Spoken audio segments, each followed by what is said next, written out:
La fin de l'année scolaire arrive, c'est le moment pour nous de faire un retour en images et en son sur l'année qui vient de s'écouler. Septembre, c'est l'heure de la rentrée. 20 ans déjà que la ville et l'éducation nationale, les enseignants des écoles de la ville et les services municipaux se donnent rendez-vous pour les matinées partenariales. Un dispositif unique en France. Cette année, nous avons plus de 510 enseignants qui participent aux ateliers, accompagnés par une cinquantaine de cadres et de personnel de la ville de Nanterre, au travers de 20 ateliers. Ces ateliers servent à présenter aux enseignants toutes les actions, les projets, les parcours dans lesquels ils vont pouvoir s'inscrire durant toute l'année. Parcours qui sont proposés uniquement par les services municipaux et qui visent à enrichir la relation que les enseignants ont avec le territoire et les enseignements qu'ils proposent aux enfants de Nanterre. Octobre, focus sur l'emploi et la formation. Comme chaque année à l'automne, le Forum pour l'emploi et la formation ouvre ses portes aux chercheurs d'emploi, aux recruteurs et aux formateurs. L'idée, faire se rencontrer l'offre et la demande d'emploi dans une ville qui compte beaucoup d'emplois et beaucoup de demandeurs. Grande nouveauté cette année, un site internet local vient d'être mis en ligne par la municipalité. C'est un site que vous retrouvez sur internet très facilement, sur lequel vous allez voir toutes les offres d'emploi disponibles sur votre ville Nanterre. Il y a également des offres de stage, par exemple pour les étudiants ou les lycéens qui cherchent une entreprise pour faire leur stage professionnel. En novembre, rendez-vous à la ferme. C'est la ferme géante à Nanterre, le rendez-vous incontournable des amoureux des produits du terroir, des animaux et du centre ancien animé. Le vendredi, place aux élèves de la ville, fidèles aux nombreux ateliers à vocation éducative. Du grain à moudre pour nos petits Nantériens. Le gland, ça pousse sur un gland ? Non ! On fait la découverte de plusieurs animaux, donc on peut travailler nous en classe sur le vocabulaire des noms. On travaille soit sous forme de mémoire pour travailler les animaux, on travaille aussi le vocabulaire des différents animaux, ça permet de travailler les lettres, les mots, et commencer aussi à l'apprentissage de la lecture. En décembre, le conseil municipal de la jeunesse en action. Une patinoire de 200 mètres carrés est installée dans le parc des anciennes mairies. Une initiative que l'on doit aux membres du conseil municipal de la jeunesse.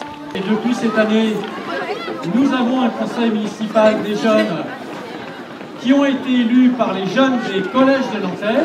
Oui. Et donc c'est eux qui ont eu cette idée. On voulait une patinoire, ça fait plaisir, c'est convivial. On a déjà trouvé le lieu.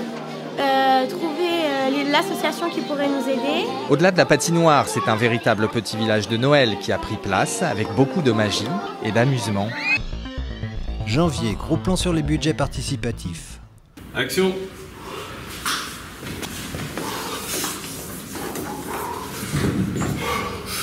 Dénoncer avec humour toutes les petites incivilités du quotidien, tel est l'objectif des Pub Incivilités, une série de 6 vidéos tournées dans le cadre des budgets participatifs 2018. Le budget participatif, c'était dans chaque quartier de Nanterre. Donc ici, au quartier Parc Sud, ça a été voté par... il y a d'autres projets aussi qui ont été votés par les habitants.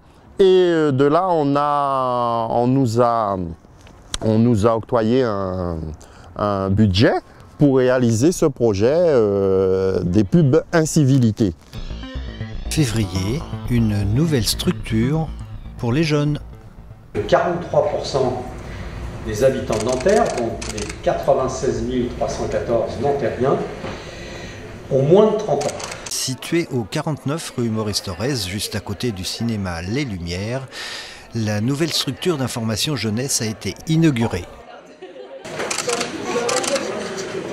Avec 5 espaces jeunesse, la mission locale et l'espace santé jeune, la CIGE est la 8e structure entièrement consacrée à la jeunesse à Nanterre. C'est un nouvel équipement qui vient habiller la ville de Nanterre, qui va accueillir les jeunes de 16 à 30 ans pour la documentation, pour tout ce qui est recherche de travail, formation, études, santé. Il y a aussi des outils multimédia qui seront accessibles au public pour des recherches sur Internet. En mars, ils courent les enfants. Basket mise à rude épreuve, la compétition bien sûr, mais aussi l'esprit d'équipe et les valeurs de l'olympisme. C'est tout cela les 1000 et c'est devenu une institution. Les objectifs sont multiples. Tout d'abord, c'est de pouvoir promouvoir auprès des élèves les valeurs du sport et de l'olympisme. Donc l'amitié, l'entraide, le dépassement de soi, mais également une pratique du sport longue sur toute l'année avec un objectif final qui est cette rencontre. Non seulement on a une performance mesurée individuellement, on donne le meilleur de soi, mais on soutient les autres élèves dans leur performance. Avril, c'est ouf.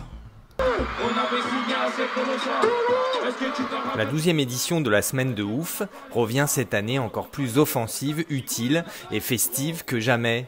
Festive comme avec, c'est la tradition. Le concert d'ouverture place Charles de Gaulle, le public a acclamé le groupe Quatre Queues dans une ambiance totalement survoltée et assourdissante. Place au sport le lendemain avec beaucoup de rendez-vous comme le bootcamp, le foot fauteuil ou ici, Maillan brasse croisa, le street workout ou musculation et acrobatie se conjuguent avec brio. Un peu moins de muscles à l'Agora mais plus de mégaoctets avec la rétro numérique. Une expo passionnante sur l'histoire des jeux vidéo. L'occasion de découvrir ou redécouvrir les consoles de jeux d'hier et d'aujourd'hui et même de s'y essayer. Rendez-vous Ecozone, c'est au mois de mai. 10 ans déjà, le festival Ecozone prend sa respiration et souffle cette semaine ses 10 bougies. Du 18 au 23 mai, le festival de l'écologie au quotidien multiplie les rendez-vous avec un thème phare, la santé environnementale. L'Ecozone fait partie des manifestations qui sont le marqueur de Nanterre, la communication, la concertation, l'échange avec les habitants, la co-construction, voilà, c'est des mots, mais derrière il y a des réalités et l'Ecozone en fait partie. Des petits gestes simples sont à la portée de chacun et c'est peut-être la somme de ces petits gestes qui va nous aider à avancer. C'est la fête de parade et c'est juin. Cela fait 30 ans que ça dure, 30 ans que le festival Parade ouvre ses bras au spectacle vivant. Chaque mois de juin, les rues du centre ancien de Nanterre se muent en un gigantesque Barnum. 150 spectacles, 40 compagnies, 250 artistes ont ébloui, fait rire, inondé de joie et de bonheur, fait rêver, fait danser, fait chanter des spectateurs venus de toute la région. 3 jours durant, un bouillonnement culturel a agité les corps et les cœurs des petits et des grands. C'était très chouette d'avoir appris la chorégraphie, même si on se trompait, bah, c'était pas grave parce qu'on était pris dans une ambiance de folie avec l'ensemble des danseurs et des danseuses, les vrais et puis les amateurs comme nous qui dansions. Et puis le moment où, avec le lancer de couleurs, c'était un retour en enfance merveilleux. Quand l'été arrive, c'est la sortie de printemps. Le centre communal d'action sociale organisait sa sortie de printemps pour les retraités. On emmène les retraités nantériens, suivant leur quartier, sur 3 jours, dans un lieu unique, avec un programme unique. Ça se passe régulièrement à cette période-là et ça fait partie d'une des festivités que la ville de Nanterre organise pour les seniors. 800 personnes étaient conviées à cette sortie. On nous fait découvrir des choses auxquelles on ne participerait pas normalement. Bien organisé, très convivial. Prochain rendez-vous pour les seniors, le thé dansant courant octobre et le traditionnel banquet de fin d'année. Il est temps pour nous de mettre les voiles. Bon vent et bonnes vacances.